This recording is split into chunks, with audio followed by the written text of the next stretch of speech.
안녕하세요. 세금 모르면 당한다. 세무당입니다. 이번 시간에는 스탁옵션과 관련된 세금에 대해 알아보도록 하겠습니다. 스탁옵션이란 기업이 일정한 조건을 충족한 임직원에게 자사의 주식을 미리 약정된 가격으로 매수할 수 있는 권리를 부여하는 제도입니다. 우리말로 주식 매수 선택권이라고 하는데 쉽게 말해서 미래의 우리 회사 주식을 싸게 살 수 있는 권리를 주는 것입니다. 이 제도는 회사 입장에서 자금이 부족한 초창기에 당장의 큰 비용 지출 없이 유능한 인재를 유치 확보할 수 있다는 장점이 있고요. 스톡옵션을 부여받게 되는 임직원 입장에서는 앞으로 성장할 회사의 주식을 낮은 가격으로 매수할 수 있기 때문에 근로 의욕이 향상되고 회사 성장에 대한 정당한 보상을 받을 수 있는 장점이 존재합니다. 이러한 장점들 때문에 주로 스타트업 기업에서 우수한 인재를 영입하고 기업 성장의 동기부여를 위해 이용되는 제도입니다. 스톡옵션을 부여받은 임직원이 스톡옵션을 행사하고 주식을 처분하는 경우 발생하는 세금이 무엇이 있는지 알아보도록 하겠습니다. 스톡옵션에 관해서는 세 가지 시점이 존재합니다. 첫 번째로 스톡옵션이 부여되는 시점이고요.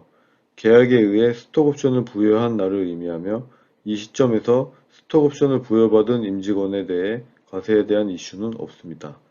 두 번째는 스톡옵션 행사 시입니다. 스톡옵션을 부여받고 일정 기간 근무 등의 행사 조건을 충족하게 되면 권리 행사를 할 수 있는데 이때 약정된 행사 가액보다 시가가 높다면 낮은 가격으로 매입을 할 수 있기 때문에 권리를 행사하게 될 것입니다. 여기에 행사 시기는 행사 의사를 회사에 정확하게 알린 시기를 의미합니다.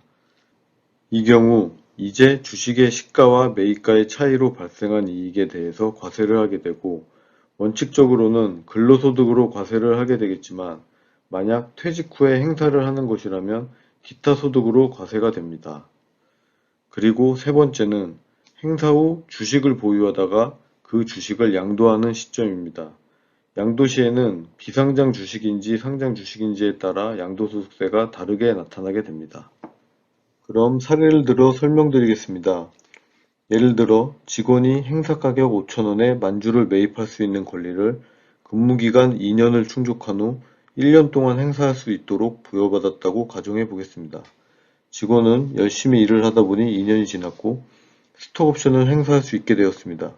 그 당시 시가가 3만원이었기 때문에 직원은 스톡옵션을 행사하게 되고 만주를 5,000원에 매입하게 되므로 3만원과 5,000원의 차이 25,000원 곱하기 만주, 즉 2억 5천만원의 이익이 발생하고 여기에 대해 재직 중이라면 근로소득, 퇴사를 했다면 기타 소득으로 세금을 내야 하는 것입니다. 그런데 이 행사 시점에는 한 번에 큰 소득이 발생하게 되어 누진 세율이 적용됨에 따라 최대 45%까지의 세율이 적용이 되는데 행사 시점에는 현금이 들어오지 않고 주식만을 받는 것이기 때문에 주식을 양도하여 이익을 바로 실현하지 않고서는 납세자에게는 큰 부담으로 다가올 것입니다. 그래서 비상장 벤처기업 같은 경우 이러한 점을 해소하기 위해 조세특례 제한법에 주식매수 선택권 행사이익에 대한 특례가 존재합니다. 조세특례 제한법에는 제16조의 2부터 제16조의 4까지 벤처기업 주식매수 선택권 행사이익과 관련된 특례가 존재합니다. 우선 행사이익에 대한 특례를 알아보기 전에 벤처기업, 특히 비상장 벤처기업은 일반적인 주식회사나 상장회사의 스톡옵션과는 다르게 적용되는 부분이 있어서 이 부분을 짚어보고 가겠습니다. 먼저 스톡옵션의 부여 대상 범위가 넓은데요. 비상장 벤처기업의 경우 회사 임직원 외에도 30% 이상 관계기업의 임직원에게도 스톡옵션을 부여할 수 있고 외부 전문가 등에게까지도 부여가 가능합니다. 그리고 스톡옵션 부여 한도가 발행 주식 수의 50% 이내로 일반 주식회사 10%, 상장회사 20%인 부여 한도보다 확대가 되어 있는 특징이 있습니다. 자, 이제 아까 말씀드렸던 스톡옵션 행사이익에 관한 세 가지 세제 혜택 특례에 대해 말씀드리겠습니다. 첫 번째는 조세특례제한법 제16조의 2 벤처기업 주식 매수 선택권 행사이익 비과세 특례입니다. 이 특례는 벤처기업의 임직원이 부여받은 스톡옵션을 행사하는 경우 5천만 원까지는 소득세가 비과세되는 특례입니다. 21년까지는 3천만 원 비과세였으나 22년부터 혜택이 확대되어 부여 시점과 관계없이 22년 1월 1일 이후에 행사하는 분은 5천만 원까지 비과세가 적용됩니다. 이 특례는 임직원에 대해서만 적용되며 비상장 벤처기업뿐만 아니라 코넥스 상장 벤처기업의 경우도 해당합니다. 두 번째는 조세특례제한법 제16조의 3 납부특례입니다. 비상장 벤처기업의 임직원이 스톡옵션을 행사하게 되면 원칙적으로는 행사 시점에 시가와 행사가의 차익에 대한 소득세를 납부해야 하지만 행사 시점에 주식을 교부받는 경우 이를 5년간 분할하여 납부할 수 있도록 하여 한 번에 많은 세금을 내는 것에 대한 부담을 덜어주는 것입니다. 첫 번째 설명드렸던 비과세 금액을 제외한 금액에 대해 5년간 분할 납부가 가능한 것이고요. 납부 특례를 적용받으려면 신청 요건이 꼭 필요합니다. 신청 방법은 행사 시에 회사에 특례 신청서를 내고 회사가 대신 신청해 주거나 본인이 하실 경우 종합소득세를 신고하실 때 신청서를 함께 제출하시면 되고 분할 납부할 때마다 매회 즉 5회 신청서를 제출해야 합니다. 세 번째는 조세특례제한법 제16조의 4 과세특례입니다. 이것은 스톡옵션 행사 시 근로소득으로 과세하지 않고 해당 주식을 향후 양도할 시에 양도소득으로 과세하는 것입니다.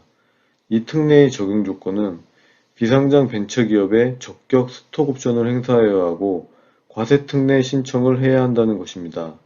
여기서 적격 스톡옵션이란 1. 대통령령으로 정하는 요건을 갖춘 벤처기업 2. 해당 벤처기업으로부터 부여받은 주식매수 선택권의 행사일로부터 역산하여 2년이 되는 날에 속하는 과세기간으로부터 해당 행사일이 속하는 과세기간까지 전체 행사가액의 합계가 5억 원 이하일 것이라고 법에 나와 있는데 이것은 이전 2년 동안의 행사가액이 5억 원 이하인 경우에만 가능하다는 것을 의미합니다.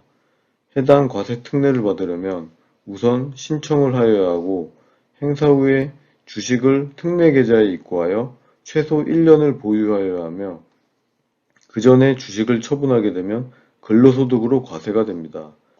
여기서 양도소득 과세 대상 금액은 주식 처분 금액과 행사가의 차이이며 첫 번째 비과세 특례의 비과세되는 금액을 뺀 금액입니다.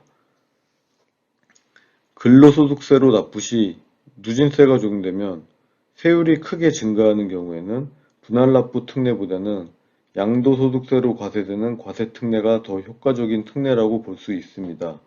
그러나 주식을 1년간 보유해야 하는 등의 단점이 존재하기 때문에 어느 것이 더 유리한지 잘 고려하신 후 신청을 해야 하겠습니다.